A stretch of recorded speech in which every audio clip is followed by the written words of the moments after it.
Hello વિદ્યાર્થી મિત્રો, આપણે લાસ્ટ લેક્ચરની અંદર ભૌતિક ગુણધર્મોમાં આવર્તીકરણ તત્વોની અલગ અલગ કેવી વર્તણૂક છે એના વિશે આપણે ડિસ્કશન કરતા હતા. એમાં મિત્રો આપણે લાસ્ટ દ્વિતીયક આવર્તના તત્વોના અનિયમિત વિસંગત ગુણધર્મો એના વિશે ડિસ્કશન કરતા કરતા આપણે ડિસ્કશન જે છે સ્ટોપ કરી છે. હવે ત્યાંથી આપણે આગળ જે છે એ વધવાનું છે મિત્રો. એટલે મોસ્ટ ઓફ બને તો આજના લેક્ચર અંદર આપણા થર્ડ ચેપ્ટરની થિયરી જે છે કેવી થઈ જશે, ક્લિયર થઈ જશે. જે આપણે ભણ્યા એ જ બધી વસ્તુ જે છે આજે આપણે રિવાઇઝ કરીને આપણા ચેપ્ટરની થિયરી જે છે ક્લિયર કરવાની છે. ત્યાર પછીના લેક્ચરની અંદર એકાદો લેક્ચર આપણે એમસીક્યુ ડિસ્કશન કરશું. ત્યાં આપણું આ ચેપ્ટર જે છે કેવું થશે, પૂરું થશે. ક્લિયર? તો મિત્રો આજના લેક્ચરની અંદર આપણે શરૂઆતની અંદર વાત કરીશું દ્વિતીયક આવર્તના તત્વોના અનિયમિત ગુણધર્મો. એમાં મિત્રો આપણે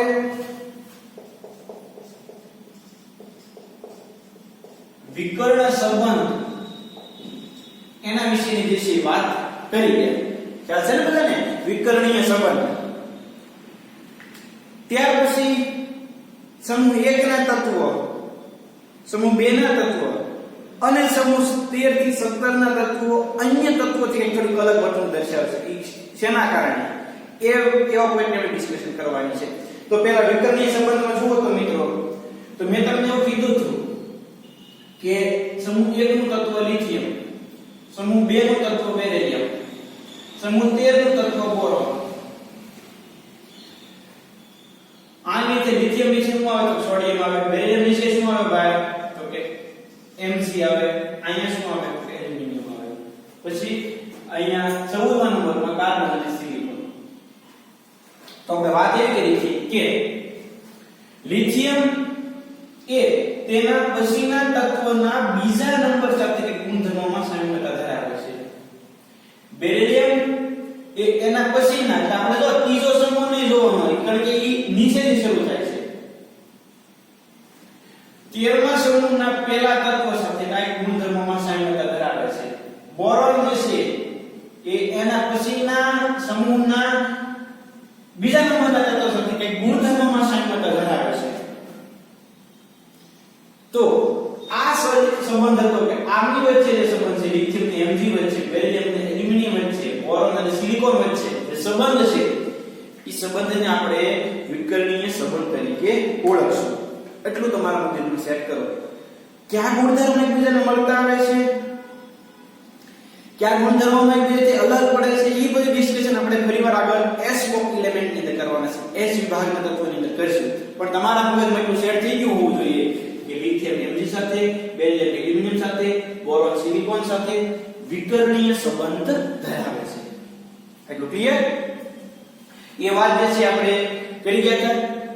ત્યાર પછી મેં તમને એક બીજી વાત કરી હતી કે આવર્ત નંબર 2 એટલે કે આવર્ત નંબર 2 એટલે કે lithium, beryllium, boron, carbon, nitrogen, oxygen, fluorine. આ બીજા આવર્તના તત્વ એના પછીના જે તત્વો આવતા હોય એનાથી કાંઈક થોડીક અલગ વર્તણૂક દર્શાવે છે. એટલે કે કાર્બન પછી કયું તત્વ આવે તો કે સિલિકોન, જર્મનિયમ ક્લોરીન અને લેડ. નાઇટ્રોજન પછી ફોસ્ફરસ, આર્સેનિક, એન્ટિમની અને બિસ્મથ. ઓક્સિજન પછી કોણ આવે તો પાકે લખ્યા છે ને સલ્ફર, સિલિનિયમ, બેરિલિયમ અને પોલોનિયમ. ફ્લોરિન પછી કોણ આવે તો કે ક્લોરીન, બ્રોમિન, આયોડિન અને એસ્ટેટિન. એમ બેરિલિયમ પછી કોણ આવે મેગ્નેશિયમ, કેલ્શિયમ બધા આવે ને. લિથિયમ પછી કોણ આવે સોડિયમ, પોટેશિયમ. તો મિત્રો આ દરેક તત્વ એના સમૂહના તત્વોથી કંઈક થોડીક અલગ વર્તણૂક દર્શાવે છે. એ અલગ વર્તણૂક દર્શાવવા માટેનું કારણમાં એવું કારણ છે આ દરેક તત્વોનું કદ કેવું છે બાળકો કે નાનું. બીજું એ સમૂહના અન્ય તત્વોની સરખામણીમાં આ જે પહેલા તત્વ છે દરેકની વિદ્યુત ઋણતા વધારે છે. ત્રીજું,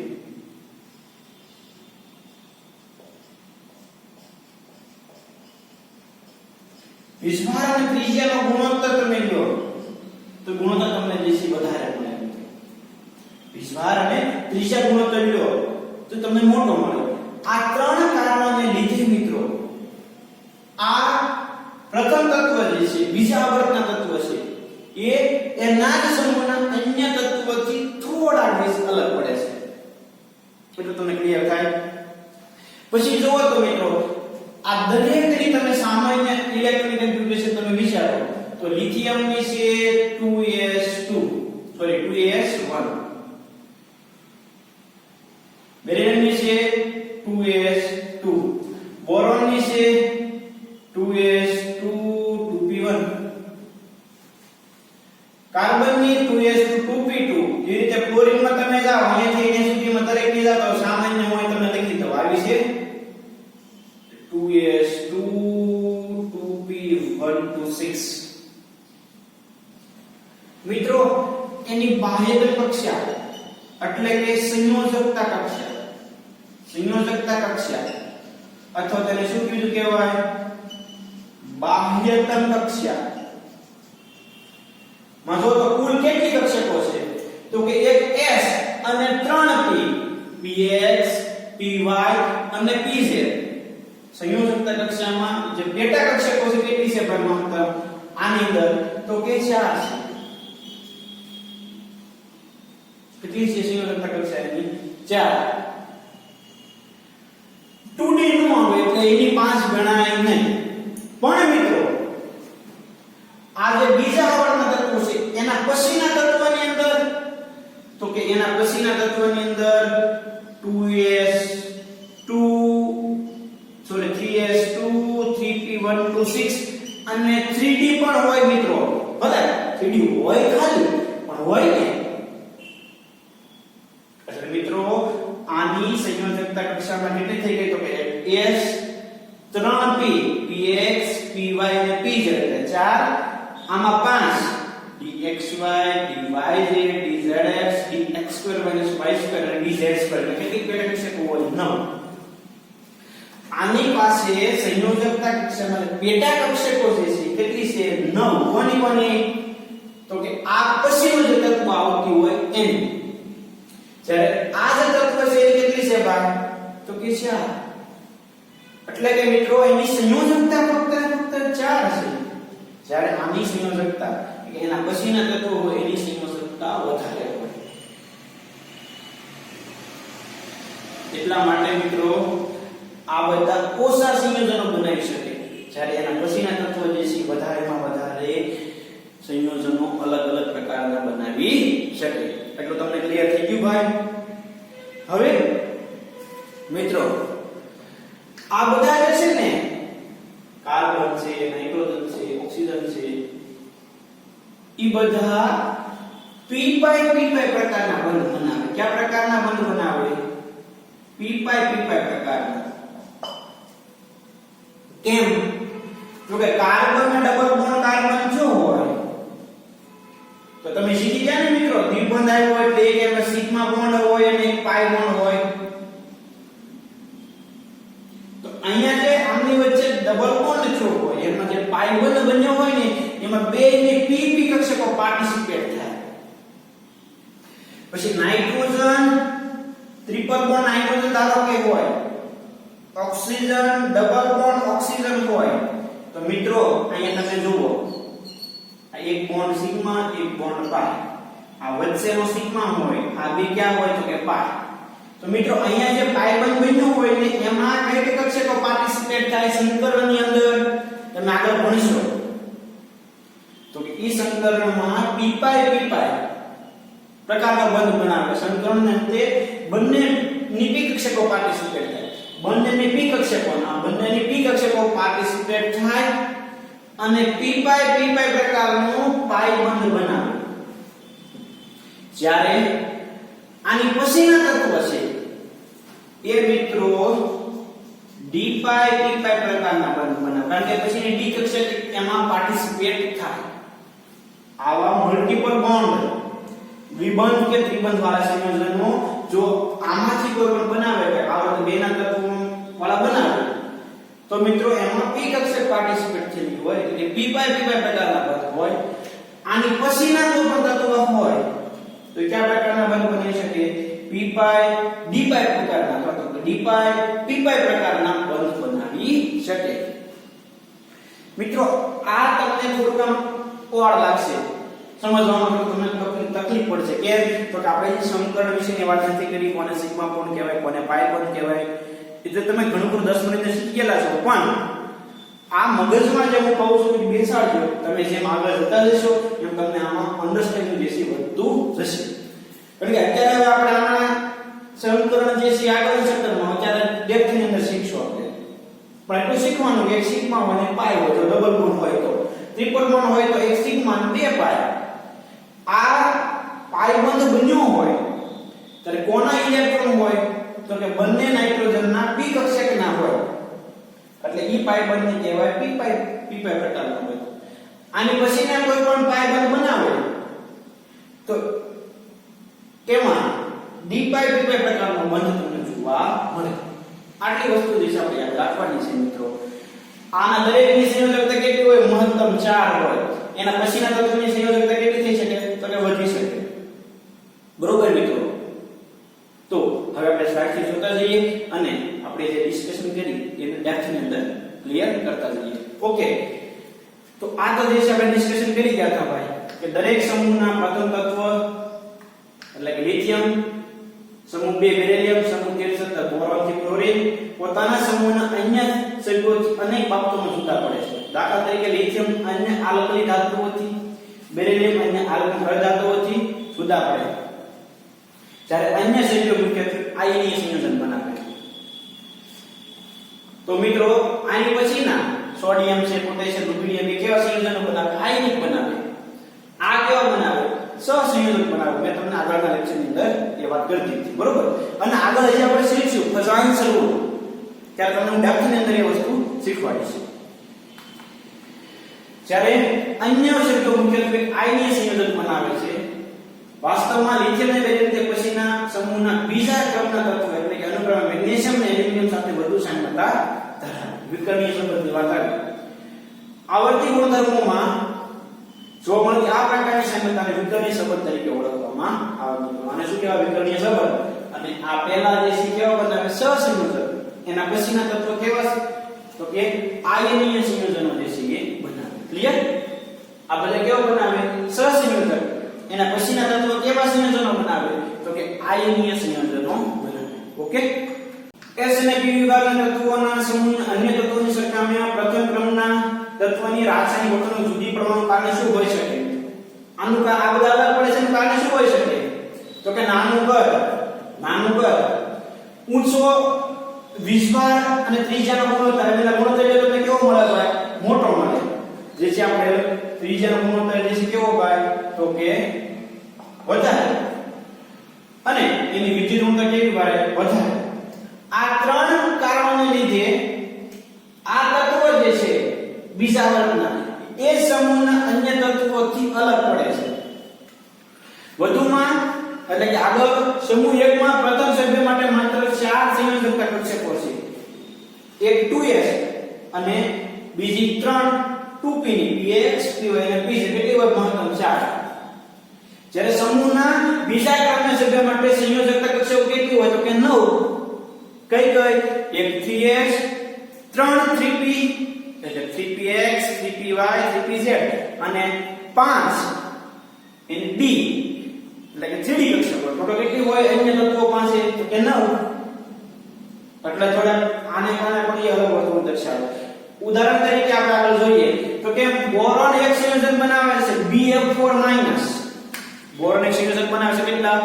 Bf4-. તો મિત્રો આમાં બોરોન અને ક્લોરીન વચ્ચે કેટલા બંધ હોય? 4 હોય. એટલે એની સંયોજકતા કેટલી થાય? તો કે 4.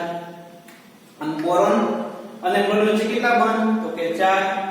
બોરોનની સંયોજકતા કેટલી એમાં? તો કે 4. જ્યારે સમૂહના અન્ય સભ્યો પોતાના સંયોજકતા કોષમાં 4 કરતા વધારે ઇલેક્ટ્રોનને સમાવી શકે કારણ કે એની પાસે 3d કેવી હોય ભાઈ? ખાલી હોય. તત્વ છે નહીં એટલે કઈ કરીએ કે નહીં, બરોબર? એટલે કે આ બધા તત્વોમાં એક ઉદાહરણ આપ્યું છે BF4- બોરોનની સંયોજકતા કેટલી? 4. અન્ય તત્વ 4 કરતા વધારે એટલે કે આના પછીના તત્વ એ 4 કરતા વધારે સંયોજકતા દર્શાવી શકે. એલ્યુમિનિયમ AlF6 માઈનસ બનાવે છે. ઉદાહરણ તરીકે આપ્યું છે આપણે AlF6 -3 આમાં એલ્યુમિનિયમની સંયોજકતા 6 થઈ. કેટલી થઈ? 6. 4 કરતા વધી, કારણ કે આમાં 3D ખાલી છે એટલે 3D માં ઇલેક્ટ્રોનિક ગુણો સ્વીકાર કરી શકે. વિશેષમાં P વિભાગના તત્વોમાં સમૂહના પ્રથમ ક્ષેત્ર પોતાની સાથે કાર્બન ડબલ બોન્ડ કાર્બન છે, કાર્બન ટ્રિપલ બોન્ડ કાર્બન છે, nitrogen double bond nitrogen, nitrogen triple bond nitrogen આવા સંયોજનો બનાવી શકે. ઉપરાંત અન્ય તત્વો સાથે carbon double bond O, carbon double bond N, carbon triple bond N, nitrogen double bond O કયા પ્રકારનો પાઈ બનશે? આમાં જે ડબલ બોન્ડ છે એમાં એક સિગ્મા અને એક પાઈ, જે ટ્રિપલ બોન્ડ હોય એમાં બે પાઈ અને એક સિગ્મા બંધ હોય. આ પાઈ બંધ કયા પ્રકારનો હોય? તો કે p પાઈ પ્રકારનો બંધ હોય. જ્યારે આની પછીના તત્વ જે આપણે નાઇટ્રોજન પછીનું તત્વ છે, કાર્બન પછીનું કે બોરોન પછીનું તત્વ, એમાં આવો p પાઈ પ્રકારનો બંધ જોવા ન મળે. જો બનાવતો હોય તો કયા પ્રકારનો હોય? d પાઈ પ્રકારનો બંધ જોવા મળે. આપણને આપ્યો છે વિકર્ણીય સંબંધમાં જુઓ એકબીજા સાથે વિકર્ણીય સંબંધમાં એને પરમાણુ જે નજીકની છે, બોરોન, બેરિલિયમ, એલ્યુમિનિયમ આમ નજીકની આવશે, એને આયનિક જોવો એટલે કે એની પરમાણુ જે નજીકની હોય તે વિકર્ણીય સંબંધની અંદર હોય. એના ગુણધર્મો આપણે શબ્દ આગળ શીખવાના છીએ S ગ્રુપ એલિમેન્ટમાં, જ્યારે આપણે ડેપ્થની અંદર ફરી આ વસ્તુ શીખશું, બરોબર? અત્યારે MCQ માટે એટલું યાદ રાખવાનું, કિંમત યાદ રાખવાની જરૂરિયાત નથી. તો મિત્રો આ વાત થઈ દ્વિતીયક આવર્તના તત્વ એના સમૂહના તત્વથી અલગ પડે છે. અલગ પડવા માટેના મુખ્યત્વે આમ તો 4 કારણ કહી શકાય. આ કારણને પણ આપણે કહી શકીએ તો 4 કારણ થાય. કયા? નાનું કદ, વિદ્યુતતા વધારે, વિસ્ફોટન ત્રિજ્યાનું ગુણોત્તર વધારે. આ તત્વની સંયોજકતા ફક્ત 4, અન્યોની સંયોજકતા 4 કરતા વધારે હોય. અને પાંચમા નંબર આગળ લે કે આ તત્વો એ કયા પ્રકારના બંધ બનાવે? d પાઈ p પાઈ પ્રકારના બંધ. જ્યારે અન્ય તત્વો કયા પ્રકારના બનાવે? p પાઈ d પાઈ અથવા d પાઈ p પાઈ પ્રકારના બંધ બનાવે. આટલી વસ્તુ યાદ રાખી લો મિત્રો. એટલે આ થિયરી જે આપણે ડિસ્કશન કરી એ બધી આવી ગઈ. બાકી જેમ આપણે આગળ સ્ટેપ બાય સ્ટેપ વધતા જઈશું મિત્રો, એમ વધારેમાં વધારે જે આપણે આગળ શીખતા જઈશું. જે વસ્તુ તમને અત્યારે કીધી એટલું બરાબર તમને ક્લિયર થઈ જવું જોઈએ. આ બરાબરમાં તમને કોઈ ડાઉટ રહેવો જોઈએ નહીં. કઈ રીતે p પાઈ d પાઈ બને, કઈ રીતે p પાઈ d પાઈ બને એ મિત્રો આપણે આગળ શીખશું. પણ એટલું યાદ રાખજો, બે દ્વિબંધ હોય એક સિગ્મા અને એક પાઈ, ત્રિબંધ હોય તો બે પાઈ અને એક સિગ્મા. ઓકે, તો હવે ટેક્સ્ટ બુક છે કોયડા નંબર 3.8. આવર્ત કોષ્ટકનો ઉપયોગ કરી નીચે જણાવેલ જોડીમાં દર્શાવેલ તત્વોના સંયોજવાથી બનતા સંયોજનોના આણ્વીય સૂત્રની આગાહી કરો. કેવું એનું સંયોજન હોઈ શકે મિત્રો? સિલિકોન અને બ્રોમિન.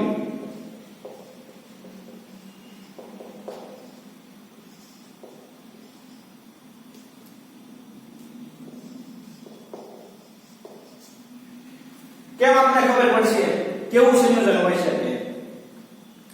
તો મિત્રો આપણે સંયોજકતા કોષમાં ઇલેક્ટ્રોન જે છે નક્કી કરીશું. સિલિકોન એટલે Si, બ્રોમિન એટલે Br.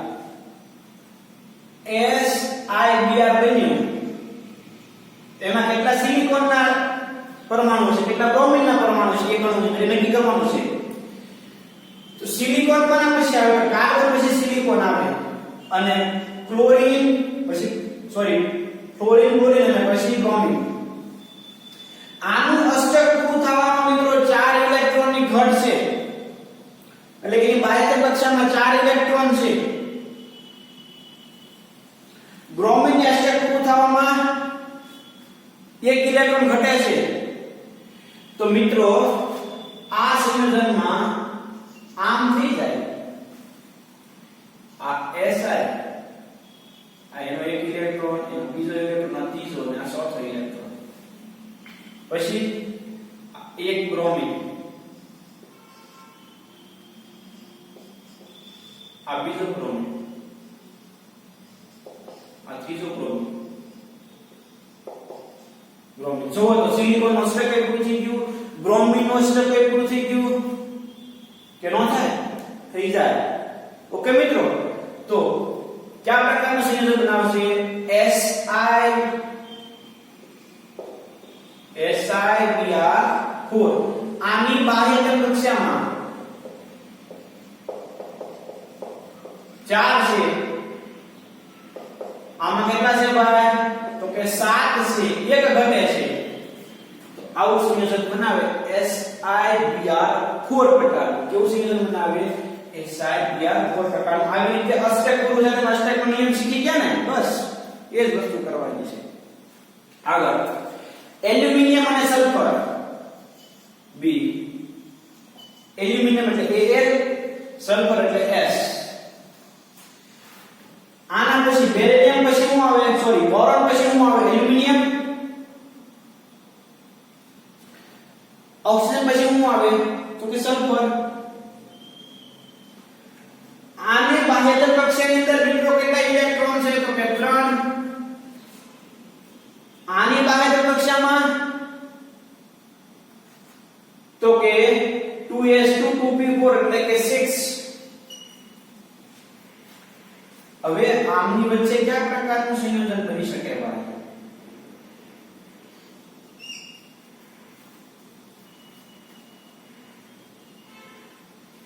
તો મિત્રો આને 2 મળે એટલે અષ્ટક પૂરું થાય, આને 5 મળે એટલે અષ્ટક પૂરું થાય. તો તમે અગાઉ જે શીખી ગયા છો, આની સંયોજકતા 3 છે, આની સંયોજકતામાં 2 ઇલેક્ટ્રોન ઘટે છે મિત્રો. તો આ 2 પરમાણુ લઈએ આપણે,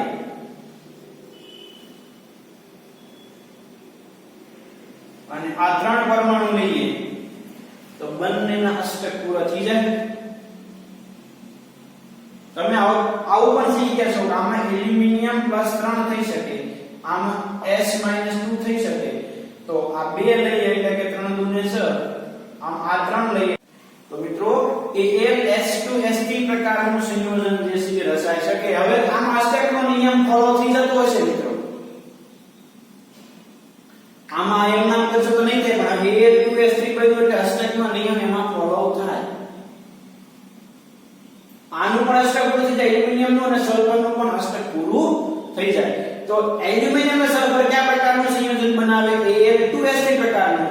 સિલિકોન અને બ્રોમિન કયા પ્રકારનું સંયોજન બનાવે? તો Si3Br4 પ્રકારનું. ઓકે, જોઈ લઈએ. આપણે કીધું છે ને? જો તો ભાઈ, જો આપણે શું કહે છે? સિલિકોન આવર્ત કોષ્ટકમાં 14મા નંબરનું તત્વ છે, 14મા સમૂહનું તત્વ છે.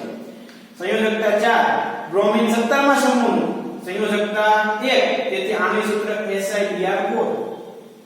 એલ્યુમિનિયમ 13મા સમૂહનું, સલ્ફર 16મા સમૂહનું, આની સંયોજકતા 3, આની સંયોજકતા 2, તેથી બનતું સંયોજક Al2S3 પ્રકારનું હશે. ક્લિયર? કયા પ્રકારનું? Al2S3 અને Si3Br4 પ્રકારનું હશે. ઓકે, આગળ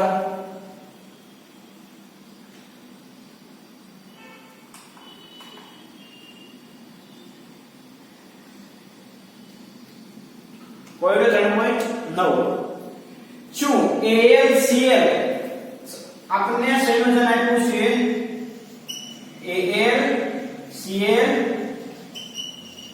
S2O5 2+. એલ્યુમિનિયમ ઓક્સિડેશન અવસ્થાની સંયોજકતા સમાન છે. ઓક્સિડેશન અવસ્થા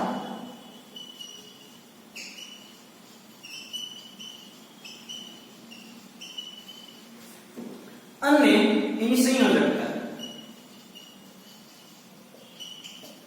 તો મિત્રો એલ્યુમિનિયમની સંયોજકતા કરવા માટે કેટલી થશે? તો કે 5 S2O5 ને ક્લોરીન. સંયોજકતા તેની કેટલી થાય? 6 થાય. કેટલી થાય? 6. હવે આની ઓક્સિડેશન અવસ્થા, તો અલગ અલગ સંયોજનોની ઓક્સિડેશન અવસ્થા મિત્રો આપણે અગાઉ જે શીખીશું એટલે એટલે કે રેડોક્સ રિએક્શન આવશે ચેપ્ટર નંબર 8 એમાં આપણે શીખવાના છીએ આના માટે શીખવાડું તમને તો એલ્યુમિનિયમની ઓક્સિડેશન અવસ્થા મારે શોધવી છે તો એલ્યુમિનિયમ ક્લોરીનની -1 હોય આ પાણી છે એના 5 પરમાણુ છે પણ એની 0 હોય કારણ કે તટસ્થ છે પાણી આ સમજવાની બરાબર વિસ્ભાર કેટલો છે તો કે +2 ક્લોરીન 1 છે એક લખ્યો નતો પણ લખાય આ -1 સામે બાજુ જાય તો +1 તો એલ્યુમિનિયમ +2 +1 એટલે એલ્યુમિનિયમ +3 એલ્યુમિનિયમની ઓક્સિડેશન અવસ્થા કેટલી થાય તો કે +3 તો કે મિત્રો એની ઓક્સિડેશન અવસ્થા અને સંયોજકતા બંને અલગ અલગ હોય એટલે કે સમાન નથી આ ઓક્સિડેશન અવસ્થા ગણતા મિત્રો તમે અગાઉ થોડું ઘણું જો શીખ્યા હોય તો ઠીક છે બાકી અગાઉ આપણે આગળ શીખશું 8મા ચેપ્ટરની અંદર આના માટે મેં તમને શીખવાડ્યું કે ઓક્સિડેશન અવસ્થા આ રીતે ગણાય 6 નિયમ આવે ઓક્સિડેશન અવસ્થા ગણવાના 6 નિયમ તમે ક્લિયર કરી નાખો એટલે કોઈ પણ સંયોજનમાં તમને ઓક્સિડેશન આ સહેલાઈથી ગણી શકો પણ આનું આ રીતે ગણાય વિસ્ભાર જે છે પ્લસ એટલે પ્લસ લખવાના માઈનસ એટલે માઈનસ પાણી તટસ્થ છે એટલે 0 થાય આ -1 થાય -1 સામે હોય તો +1 એલ્યુમિનિયમની ઓક્સિડેશન અવસ્થા +3 મળે તમે ડાયરેક્ટ જવાબ દીધેલો છે કે એલ્યુમિનિયમ ઓક્સિડેશન અવસ્થા +3 એટલે સંયોજકતા 6 છે એટલે કે બંને કેવા હોય અલગ અલગ હોય સમાન હોય નહીં ઓકે મિત્રો તો આ વાત થઈ કોયડા નંબર 3.9 ઓકે મિત્રો તો અહીંયા સીધુંની બધાને ક્લિયર થઈ ગયું છે ભાઈ આમાં કોઈ ડાઉટ હશે નહીં ઓકે જો ખાસ કોઈ વસ્તુ આપણે શીખ્યા ભાઈ અત્યાર સુધીમાં તો એક મેઈન વિકર્ણીય સંબંધ કોની સાથે વિકર્ણીય સંબંધ છે એ વસ્તુ યાદ રાખજો એક અને બીજું કયા કારણોથી આવર્ત બે ના તત્વ એ અન્ય તત્વોથી અલગ પડે નાનું કદ વધારે વિદ્યુતતા વિસ્ભાર નીચેનો ગુણોત્તર વધારે ત્યાર પછી આ બધાની સંયોજકતા 4 છે અન્ય અને પછીના આવતા હોય સંયોજકતા 9 થાય આ બધા p પ્રકારના બંધ બનાવે અન્ય જે છે એ d પ્રકારના બંધ બનાવે આ કારણના લીધે આ તત્વો એટલે કે lithium beryllium boron carbon nitrogen oxygen અને ફ્લોરિન એના જ સમૂહના તત્વોથી કંઈક થોડી અલગ વર્તણૂક દર્શાવે અમુક હોય ને અપવાદ આપણે બધાને ઘરમાં એવું હોય કે એક તત્વ જે છે અલગ ભાગતો હોય એમ આવર્ત કોષ્ટકમાં આ ઓક્સિજન સમૂહ કીધો તો આપણે સાલ્કોઝન આને કીધું હેલોજન સમૂહ એક એનું કુટુંબ છે તત્વોનો 17મો સમૂહ એમાંથી ક્લોરીન અલગ ભાગે આપણે કીધું તો કાર્બન ફેમિલી કાર્બન સમૂહ કાર્બન કુટુંબ તો એના એ કુટુંબમાં કાર્બન અલગ ભાગે 14મા સમૂહમાંથી 13મા સમૂહમાં કીધું બોરોન સમૂહ બોરોન ફેમિલી બોરોન કુટુંબ તો એમાં બોરોન અલગ ભાગે હોય ને ભાઈ અપવાદ તો હોય એને ઘરમાં કુટુંબમાં બેન જેવું છે અહીંયા આપણે સમૂહ 2 ને કીધું આલ્કલાઇન અર્ધધાતુ તત્વો એમાં આ બે અલગ ભાગે છે બેરિલિયમ આને કીધું આલ્કલાઇન ધાતુ તત્વ lithium sodium potassium rubidium caesium અને ફ્રાન્સિયમ એમાં આ લિથિયમ અલગ ભાગે એટલે અપવાદ તો જે હોવાના તે અમુક આડાવડા હોય જ તે જે અલગ ભાગતા હોય આ બધા જે છે એના સમૂહના તત્વોથી અલગ ભાગે એના માટે આ કારણો છે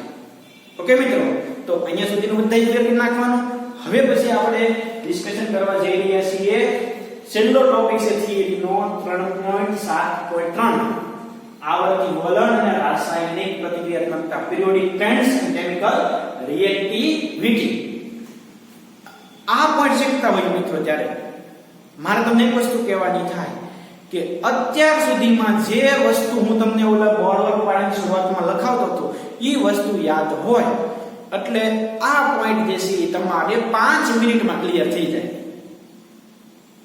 જો હું તમને એ વસ્તુ પણ કહી દઉં છું આ પણ શીખવાડી દઉં છું આપણે પહેલા જે છે બોર્ડ સાફ કરી અને જે છે આપણું કામ આ પણ સમજવાનું જે છે શરૂ કરીએ આ પોઈન્ટ પતે એટલે આપણે થિયરી કેવી થઈ જાય છે ક્લિયર પછી 1 થી 2 લેક્ચર આપણે એમસીક્યુ ની કે એવા ક્વેશ્ચન ની ડિસ્કશન કરીશું ત્યાર પછી આપણે નેક્સ્ટ નવું ચેપ્ટર જે છે સ્ટાર્ટ કરશું તો જોઈ લઈએ આવર્તી વલણ અને રાસાયણિક પ્રતિક્રિયાત્મકતા લાસ્ટ ટોપિક ચેપ્ટર નંબર 3 નો ઓકે પહેલા બોર્ડ વર્ક આપણે યાદ કરી લીધું બરોબર પછી જે છે આપણું કામ સરળ થઈ જાય તો દરેક વખતે જે રીતે કરતા હતા એ જ રીતે મિત્રો જો આડી લાઈન, આવર્ત, ઊભી લાઈન, સમૂહ. હવે સમૂહની ઉપરની બાજુ, સમૂહની નીચેની બાજુ, એટલે આમ કે નીચે આવીએ છીએ. આ આવર્તની ડાબી બાજુ, આ આવર્તની જમણી બાજુ. ઓકે. હવે મિત્રો સમૂહમાં ઉપરથી નીચે જતા આપણે એમ જુઓ. પહેલું ધાતુપણાનો ગુણ વધે એટલે અધાતુ ઘટે. ઓકે. n ક્રમશઃ વધે, સ્ક્રીનિંગ અસર ક્રમશઃ વધે, એટલે પરમાણ્વીય કદ ક્રમશઃ વધે કે ઘટે? તો કે વધે. સાથે સાથે આયનિક કદની અંદર પણ શું થાય ભાઈ? તો કે વધારો થાય. આયનિક એન્થાલ્પી ક્રમશઃ શું થાય ભાઈ? તો કે ઘટે. ત્યાર પછી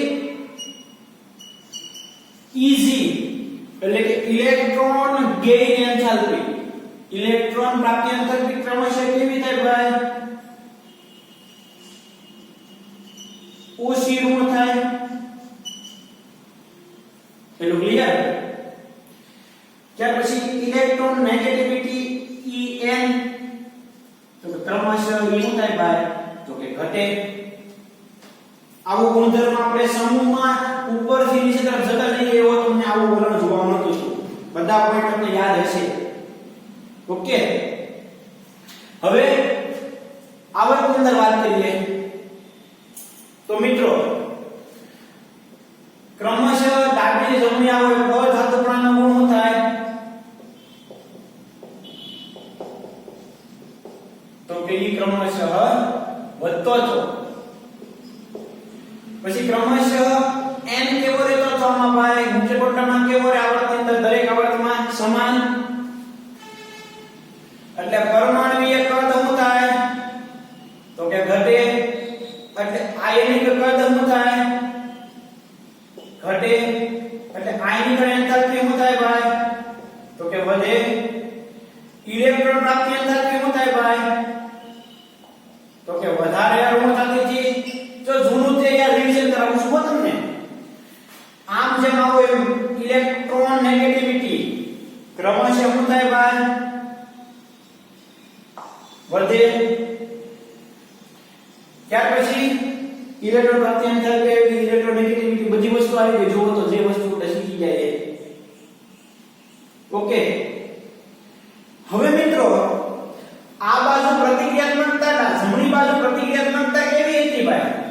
અહીંયા લખી નાખો. જમણી બાજુ પ્રતિક્રિયાત્મકતા વધારે હતી. વચ્ચે કેવી હતી પ્રતિક્રિયાત્મકતા? વચ્ચે પ્રતિક્રિયાત્મકતા ઓછી. ફરીવાર પાછું ડાબી બાજુ પ્રતિક્રિયાત્મકતા કેવી હતી ભાઈ?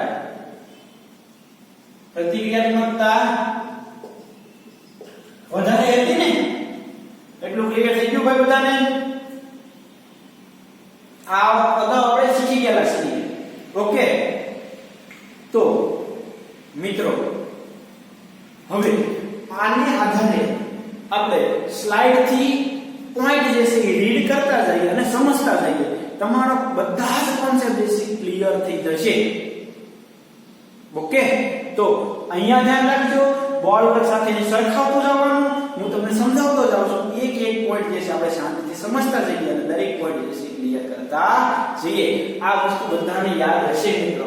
આટલું યાદ હોય એટલે તમારે હવે પૂછવાનું નથી. આ જે આપણે આખી આવડી ગઈ. જો આપણે કેટલાક મૂળભૂત ગુણધર્મો જેવા કે પરમાણુ ત્રિજ્યા, આયનિક ત્રિજ્યા, આયનિક એન્થાલ્પી, ઇલેક્ટ્રોન પ્રાપ્તિ એન્થાલ્પી, સંયોજકતા વગેરેમાં આવર્તી વર્ણનો અભ્યાસ કર્યો. જે આપણે કરી. અત્યાર સુધી આપણે એ જાણતા હતા કે આવર્તિતા અને ઇલેક્ટ્રોનની રચના સાથે સંબંધ છે. એટલે કે ભૌતિક અને રાસાયણિક ગુણધર્મો, તત્વોની ઇલેક્ટ્રોનની રચનાની અભિવ્યક્તિ છે. ઇલેક્ટ્રોનિક રચનાના આધારે આપણે આપેલી વસ્તુ જે છે સમજતા હતા. આપણે તત્વોના આ મૂળભૂત ગુણધર્મ અને તેની પ્રતિક્રિયાત્મકતા વચ્ચેનો સંબંધ શોધવાનો પ્રયત્ન કરીશું. આપણે શીખી ગયેલા છીએ, પણ હવે આપણે આ વસ્તુ શીખીએ. બરોબર? આપણે જાણીએ છીએ કે આવર્તમાં ડાબેથી જમણી તરફ જતા પરમાણુય ત્રિજ્યા અને આયનિક ત્રિજ્યા શું થાય છે ભાઈ? ઘટતી જાય છે. જુઓ, પરમાણુય કદ અને આયનિક કદ એટલે પરમાણુય ત્રિજ્યા અને આયનિક ત્રિજ્યા શું થાય છે ભાઈ? ઘટતી જાય છે. જોજો, પરિણામે આવર્તમાં આયનિક અને એન્થાલ્પીનું મૂલ્ય સામાન્ય રીતે શું થાય ભાઈ? વધે. તો એ લખ્યું વધે. કેટલાક અપવાદોને છોડીને જેનું વર્તન મુદ્દા 3.7 એમ આપેલું છે. આપણે અપવાદ જોઈએ, અપવાદને બાદ કરતા આવું વર્તન જોવા મળે. બીજા શબ્દોમાં કહીએ તો આવર્તમાં સૌથી ડાબી બાજુ રહેલા તત્વોની આયનિક અને એન્થાલ્પી સૌથી ઓછી હોય. બરોબર છે? ડાબી બાજુ રહેલા તત્વોની આયનિક અને એન્થાલ્પી ઓછી, અને જમણી બાજુ રહેલા તત્વોની ઇલેક્ટ્રોન પ્રાપ્તિ એન્થાલ્પી સૌથી વધારે ઋણ છે. જો, સૌથી વધારે ઋણ. ઉમદા વાયુમાં તત્વો કક્ષા સંપૂર્ણ ભરાઈ હોય તો તેની ઇલેક્ટ્રોન પ્રાપ્તિ એન્થાલ્પી મૂલ્ય કેવું હોય? ધન હોય. 18માં સમૂહનું મૂલ્ય કેવું મળતું હતું? આપણને ધન મળતું હતું. બધા અપવાદ પછી યાદ રાખવાના. તેથી આવર્તમાં બંને છેડે સૌથી વધુ અને મધ્યમાં સૌથી ઓછી પ્રતિક્રિયાત્મકતા હોય. પ્રતિક્રિયાત્મકતા વધારે, મધ્યમાં કેવી? ઓછી. આમ સૌથી ડાબી બાજુના તત્વો એટલે કે આલ્કલી સમૂહ 1 ઇલેક્ટ્રોન ગુમાવીને ધન આયન બનાવે છે. ખ્યાલ છે ને બધાને? ધાતુ છે, ઇલેક્ટ્રોન દાતા તરીકે વર્તે. ખાસ છે પોઈન્ટ લખી નાખો. ધાતુ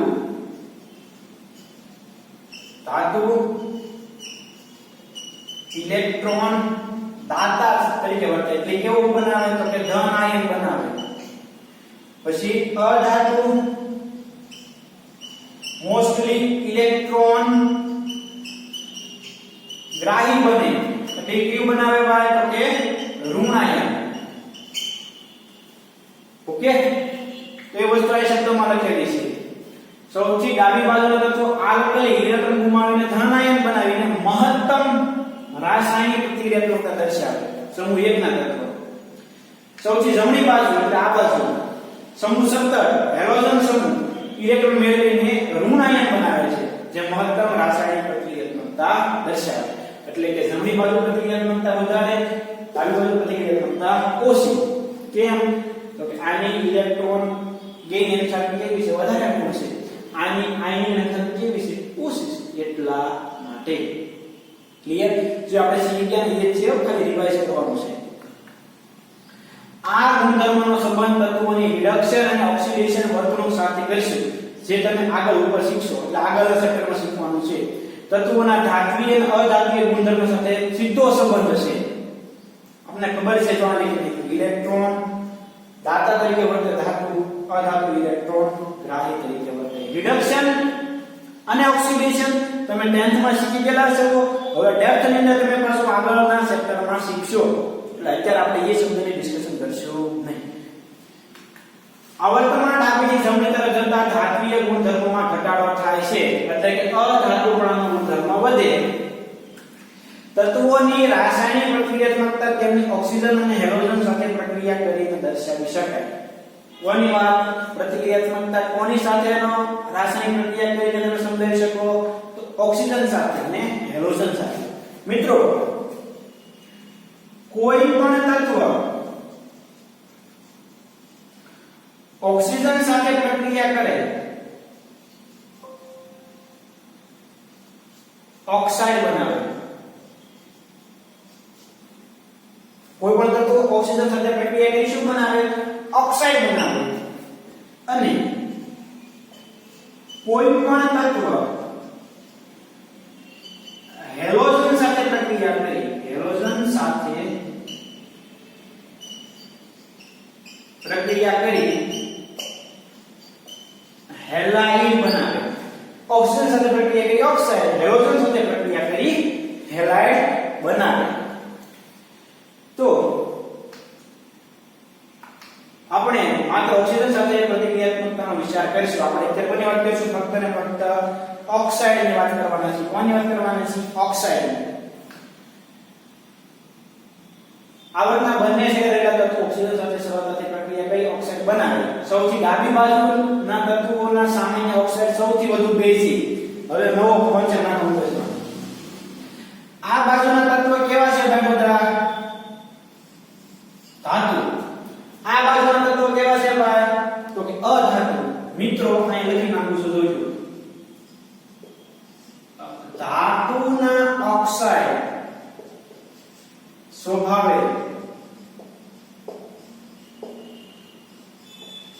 બેઝિક હોય. ધાતુના ઓક્સાઇડ સ્વભાવે કેવા હોય? બેઝિક હોય. અને અહીંયા લખી નાખો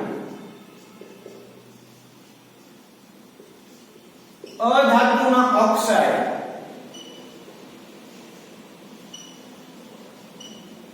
સ્વભાવે એસિડિક હોય. ધાતુના ઓક્સાઇડ સ્વભાવ કેવા હોય ભાઈ? બેઝિક હોય. ખાસ મગજમાં સેટ કરી દો. ધાતુના ઓક્સાઇડ સ્વભાવે કેવા? બેઝિક. અધાતુના ઓક્સાઇડ સ્વભાવ કેવા? એસિડિક. તો સોડિયમ બનાવે Na2O. તો આ કેવો છે? બેઝિક હશે. ઓક્સિજન બનાવે ક્લોરીન બનાવે Cl2O. તો આ ઓક્સાઇડ કેવો હશે? એસિડિક હશે. થઈ ગયું ભાઈ?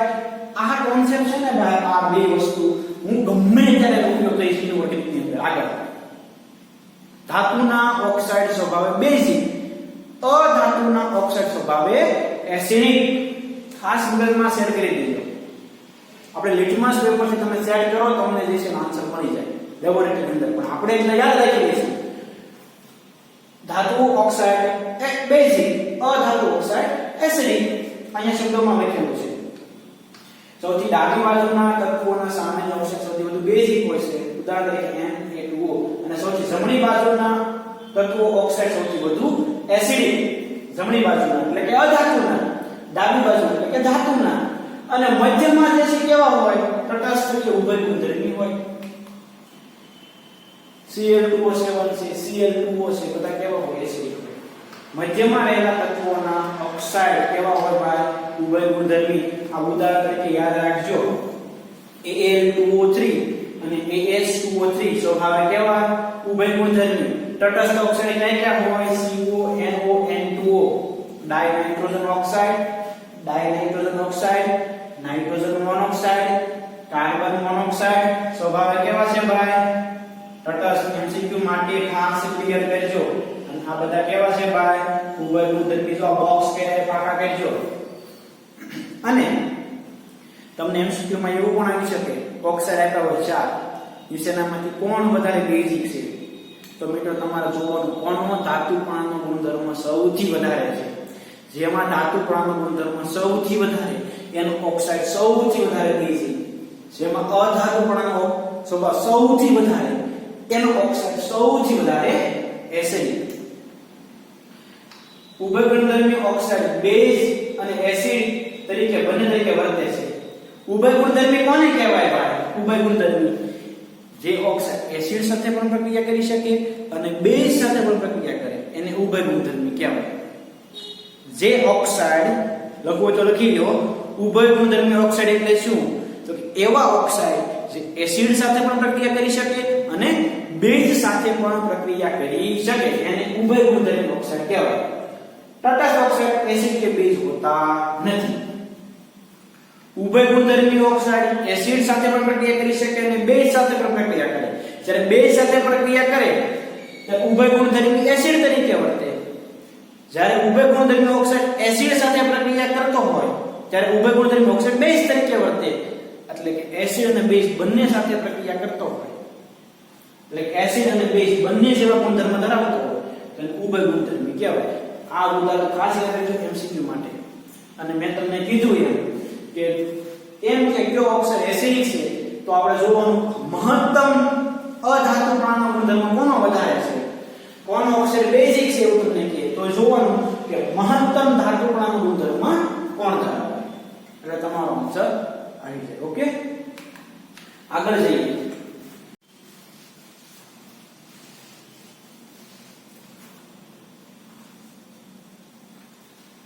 આવર્તમાં ડાબીથી જમણી તરફ જતા પ્રતિનિધિ તત્વોની સરખામણીમાં સંક્રાંતિ તત્વોની પરમાણિક રીજન થતો ફેરફાર બહુ ઓછો જોવા મળે છે. હવે સંક્રાંતિ તત્વોમાં કેવો ફેરફાર થાય મિત્રો એ આપણે આખું ચેપ્ટર શીખવાના છીએ. ડી બ્લોક એલિમેન્ટ ત્યારે હું તમને ડેપ્થમાં શીખવાડીશ. પણ પ્રતિનિધિ એટલે કે સમૂહ 1 2 13 થી 18 માં જેવો ફેરફાર થાય એવો ફેરફાર સંક્રાંતિ તત્વોમાં પરમાણુ વિજ્ઞાન તમને જોવા મળે નહીં. એટલું યાદ રાખજો. પરમાણુ ત્રિજ્યામાં થતો ફેરફાર આંતર સંક્રાંતિ તત્વોમાં તેનાથી પણ ઓછો જોવા મળે છે, જે આપણે મિત્રો એક બ્લોક એલિમેન્ટમાં શીખશું. સંક્રાંતિ તત્વોની આયનિક એનર્જી મૂલ્ય S અને P વિભાગના તત્વોની વચ્ચેનું હોય છે, તેથી સમૂહ 1 અને સમૂહ 2 ની ધાતુઓ કરતા ઓછા વિદ્યુત ધન છે. તો તમને કહી દીધું ભાઈ પ્રતિક્રિયાત્મકતા કેવી ભાઈ ઓછી હોય, એટલે એ વિદ્યુત ધન હોય તો કેવી હોય ઓછી હોય. પરમાણુય ત્રિજ્યામાં કેવો ફેરફાર થાય એ મિત્રો હું તમને આગળ શીખવાડીશ. અત્યારે એનું ટેન્શન ન લેતા, મને યાદ રાખજો કે S અને P વિભાગ જેવું વર્ણન તમને એમાં જોવા મળશે નહીં. આયનિક એન્થાલ્પી સમૂહ 1 2 13 અને 18 ની વચ્ચેની હોય, એટલે પ્રતિક્રિયાત્મકતા કેવી હોય ઓછી હોય, એટલે એની વિદ્યુત ધનમયતા કેવી છે ઓછી હશે. ઓકે. મુખ્ય સમૂહના તત્વોમાં પરમાણુ વધવાની સાથે સામાન્ય રીતે પરમાણુ ત્રિજ્યા અને આયનિક ત્રિજ્યા વધતી જાય છે. પરિણામે ધીરે ધીરે આયનિક એનર્જી ઘટતી જાય છે. સમૂહમાં ઉપરથી નીચે આવો એમ. પહેલા આવર્તની વાત કરી, હવે સમૂહની વાત કરે છે. પરિણામે ધીરે ધીરે આયનિક એનર્જી ઘટતી જાય છે. મિત્રો જો ઘટતી જાય આપણે લખી નાખ્યું છે. ઇલેક્ટ્રોન પ્રાપ્તિ એનર્જી નિયમિત રીતે ઘટતી જાય છે, ઓછી રૂમ થતી જાય. કેટલાક અપવાદ ત્રીજા આવર્તના તત્વોમાં છે, જેને મુદ્દા 3 કોર્સ આપણે ડી માં દર્શાવેલ છે. સમૂહમાં ઉપરથી નીચે તરફ જતા ધાત્વિક ગુણ વધે, અધાત્વિક ગુણ ઘટે. ધાતુકણાનો ગુણ વધે, અધાતુકણાનો ગુણધર્મ ઘટે. આ વલણ તેના રિડક્શન અને ઓક્સિડેશન ગુણધર્મ સાથે સાંકળી શકાય, જેને તમે આગળ ઉપર શીખશો. એટલે આગળના સેક્ટરમાં શીખવાના છીએ પી વિભાગ, એસ વિભાગના તત્વો. સંક્રાંતિ તત્વોના વલણ આનાથી ઉલટા છે, તેને આપણે પરમાણુ કદ અને આયનિક એનર્જી દ્વારા સમજી શકીએ છીએ. એ બધી વસ્તુ આપણે ક્યાં શીખવાના છીએ? આગળ શીખવાના છીએ.